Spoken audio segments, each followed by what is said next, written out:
बिस्मिल्लाहिर्रहमानिर्रहीम। तो दोस्तों आज मैं आपको बताऊंगा एक्सेल में सैलरी रिकॉर्ड को आपको कैसे मेंटेन करना होता है कि आपके पास जो एक डाटा है, इस डाटा में आपके पास जो है वो तमाम एम्प्लॉयज़ की जो डिटेल्स हैं, अगर आपको यहाँ पर इनकी डिटेल्स को फाइंड आउट करना हो तो कैसे कर सकते हैं। तो नीचे आपको यहाँ पर एक इस तरीके से एक सर्च एरिया नज़र आ रहा होगा कि यहाँ पर मैं अपने एम्प्लॉयज़ का नेम यहाँ पर सिलेक्ट करता हूँ।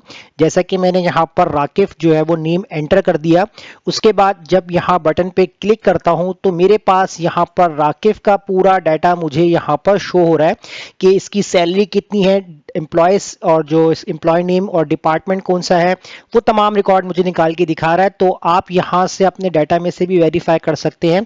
लेकिन ये काम आपके लिए कब हेल्पफुल होगा, जब आप अपने डाटाबेस में इतना ज़्यादा डाटा अगर आप रखते हैं तो यहाँ आप अपने डाटाबेस में ढूंढने के बजाय आप इस तरीके का काम करके अपना जो काम है बहुत आसान कर सकते हैं।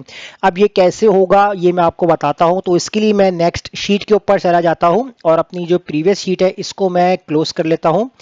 तो यहाँ पर देखिए मैंने जो है पहले से एक फॉर्मेट बना के रखा हुआ है जिसमें मेरे पास यहाँ पर सीरियल नंबर, एम्प्लॉयर्स के नेम है, उनके डिपार्टमेंट है। अब बाकी जो एंट्रीज हैं इसको हम यहाँ पर वन बाय वन करके फिलअप करते हैं।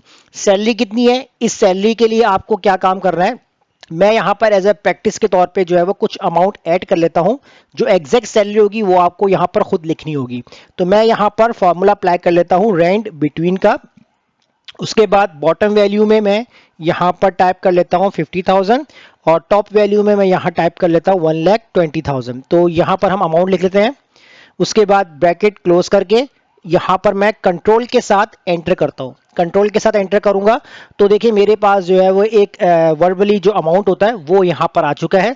अब इसको फिक्स करने के लिए हमें क्या करना होगा, आपने कंट्रोल सी से कॉपी कर लेना है, राइट क्लिक करके पेस्ट स्पेशल पे क्लिक करना है और वैल्यूज पे चेक लगाकर आप इसको कर देंगे ओके। ये मैंने इसलिए किया है, अगर हम बाहर कहीं क्लिक करते हैं तो ये वैल्यूज जो है वो बार बार चेंज हो रही होती हैं। तो इसलिए प्रैक्टिस के लिए मैंने यहाँ पर एक अमाउंट ऐसी लिखा है यहाँ पर और इसको मैंने वैल्यू में कन्वर्ट कर दिया है। अब देखिए यहाँ पर हमारे पास जो है वो पहला अलाउंस है ट्रैवलिंग अलाउंस। तो ट्रैवलिंग अलाउंस निकालने के लिए आपको क्या काम करना होगा, थोड़ा सा मैं इसको जूम कर लेता हूँ और कॉलम का साइज थोड़ा हम यहाँ पर एडजस्ट कर लेते हैं। अब देखिए ट्रैवलिंग अलाउंस है तो जैसे कि मैं यहाँ पर इक्वल लगाता हूँ, जो हमारी सैलरी है इसको सिलेक्ट करेंगे और कितना मिल रहा है यहाँ पर अलाउंस 3.5%। तो मैंने यहाँ पर 3.5%, अच्छा इसको हम पहले मल्टीप्लाई करेंगे 3.5% के हिसाब से, उसके बाद एंटर कर देंगे। तो मेरे पास 3.5% जो उसकी बेसिक सैलरी है यहाँ पर कैलकुलेट होकर आ चुका है। उसके बाद है 5% होम अलाउंस, तो आप इक्वल लगाएं, बेसिक सैलरी को आपने सेलेक्ट करना है, मल्टीप्लाई बाय 5% करके एंटर कर देना है। उसके बाद एनुअल बोनस जो है वो 12% दिया जा रहा है, तो इसके लिए आपको यहाँ पर इक्वल लगाना है। तो सारा काम आपका जो है वो बेसिक सैलरी से ही अलाउंसेस निकलेंगे और यहाँ पर आपने मल्टीप्लाई करवा दिया 12% से और उसके बाद आप यहाँ पर कर देंगे एंटर। तो यहाँ आप डायरेक्टली परसेंट से भी काम कर सकते हैं। अगर आपको परसेंट शो नहीं करना तो आप 100 से डिवाइड कर देंगे, जैसा कि मैं आपको यहाँ पर करके दिखाता हूँ। आप इक्वल लगाएंगे, एनुअल फंड्स है 6% का, तो आपने बेसिक सैलरी को सिलेक्ट किया, मल्टीप्लाई करवा दिया किसके साथ, आपने 6%। तो मैंने यहाँ पर जस्ट 6 लिखा, उसके बाद डिवाइड करवा दिया 100 से। अगर हम परसेंटेज लिखते हैं तो 100 से डिवाइड करवाने की जरूरत नहीं होती है, परसेंट का मतलब ये होता है कि आप 100 से उसको डिवाइड कर रहे हैं। तो यहाँ पर आपने इसको एंटर करना है। तो देखिए आपका एनुअल फंड 6% कैलकुलेट होकर आ चुका है। अब बात करेंगे यहाँ पर टोटल सैलरी की, उसके लिए हम यहाँ पर सम का फॉर्मूला यूज करेंगे। बेसिक सैलरी के साथ जितने भी आपके अलाउंसेस होंगे वो सारे ऐड हो जाएंगे, ब्रैकेट क्लोज करके आप यहां पर कर देंगे एंटर। तो आपकी जो टोटल सैलरी है वो यहां पर कैलकुलेट होके आएगी।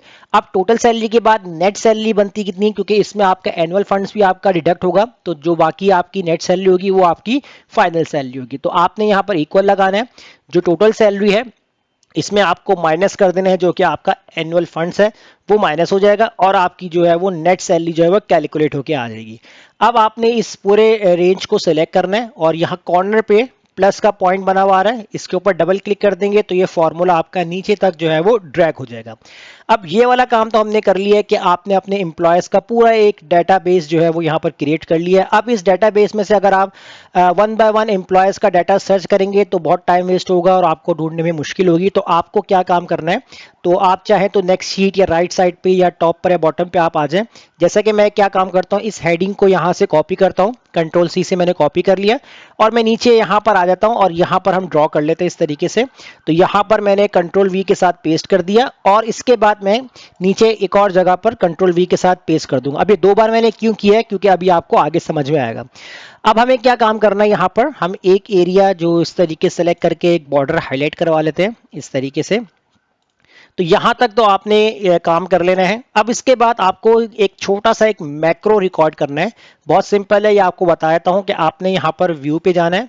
व्यू पे जाने के बाद यहां पर आपके पास है मैक्रोस का ऑप्शन। मैक्रोस के ऑप्शंस के अंदर आपने रिकॉर्ड वाले ऑप्शंस पे क्लिक करना है। यहां आपको जो है वो एक मैक्रोस का नेम देना है। कोई भी आप एक नेम दे सकते हैं, जैसे मैंने RCEMP record employ for example कोई भी नाम दे दिया। उसके बाद मैं यहां पर जो है वो ओके कर दूंगा। जैसे ओके कर दूंगा तो रिकॉर्डिंग मेरी स्टार्ट हो चुकी है। अब मुझे क्या काम करना है, आपको डाटा में जाना है। यहां आपके पास जो है वो सॉर्ट एंड फिल्टर वाले सेक्शन में एडवांस का ऑप्शन होगा, एडवांस फिल्टर। तो इसके ऊपर आपको क्लिक करना है।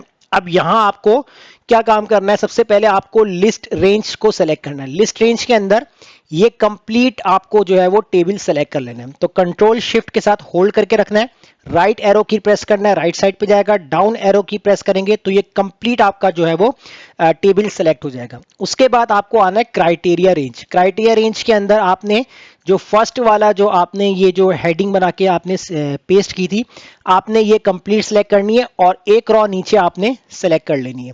उसके बाद इस वाले ऑप्शंस को एक्टिव करने के लिए आपको यहां पर कॉपी टू अनदर लोकेशंस पे चेक लगाना है।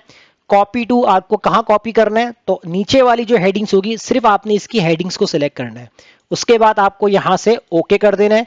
तो अभी आपके पास जो है वो एज इट इज पूरा डाटा आपका कॉपी पेस्ट हो रहा है, इसका कोई इश्यू नहीं है। बस यहां तक आपको रिकॉर्ड कर लेना है। उसके बाद व्यू में जाना दोबारा से, यहां पर आपने जो है वो स्टॉप रिकॉर्डिंग कर देनी है। स्टॉप रिकॉर्डिंग कर देंगे तो आपकी जो मैक्रो है वो क्रिएट हो चुकी है और आपने अपना रिकॉर्डिंग स्टॉप कर दिया है। अब आपको क्या करना है, फाइनली काम आपको यहां पर, मैं यहां पर एक बटन क्रिएट करता हूं। तो उसके लिए हमें इंसर्ट पे जाना है, एक शेप यहां से हमने क्रिएट कर लेनी है और इस शेप को मैं यहां पर ड्रॉ कर लेता हूं इस तरीके से। इसको मैंने यहां पर ड्रॉ कर लिया शेप को और यहाँ पर आपको जो भी फॉर्मेट देना है कलर्स वो आप यहाँ से सेलेक्ट कर सकते हैं। तो मैं यहाँ पर एक फॉर्मेट सेलेक्ट करता हूँ, राइट क्लिक करके एडिट टेक्स्ट पे जाता हूँ और यहाँ पर मैं टाइप कर देता हूँ सर्च। कोई भी हम नाम दे सकते हैं यहाँ पर और फॉर्मेटिंग कलर फॉर्मेट जो भी आपको सेलेक्ट करना है वो आप अपने हिसाब से सेलेक्ट कर सकते हैं। साइज हम यहाँ पर थोड़ा बड़ा कर लेते हैं इस तरीके से। तो एक बटन हमारा क्रिएट हो जाएगा।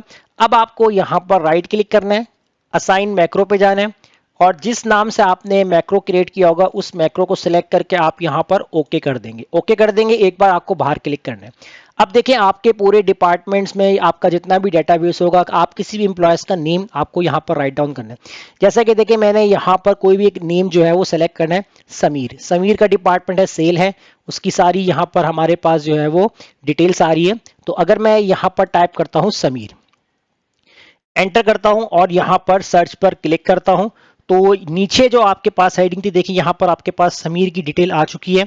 इसकी सैलरी बता रहा है, उसकी नेट सैलरी कितनी है 71,660। अगर आप मैच करना चाहते हैं तो मैच कर सकते हैं। यहां पर आप देख सकते हैं 71,660।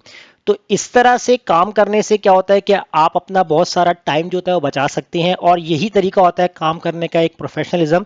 आप अपना एक डेटाबेस क्रिएट कीजिए और डेटाबेस क्रिएट करने के बाद उस पर एडवांस फिल्टर लगाएं और अपने काम को बहुत आसान बनाएं। तो ये थी हमारी आज की क्लास। उम्मीद करता हूँ आपको आज का टॉपिक समझ आ गया होगा। तब तक इसकी प्रैक्टिस कीजिए। मुझे इजाजत दीजिए। अल्लाह हाफिज।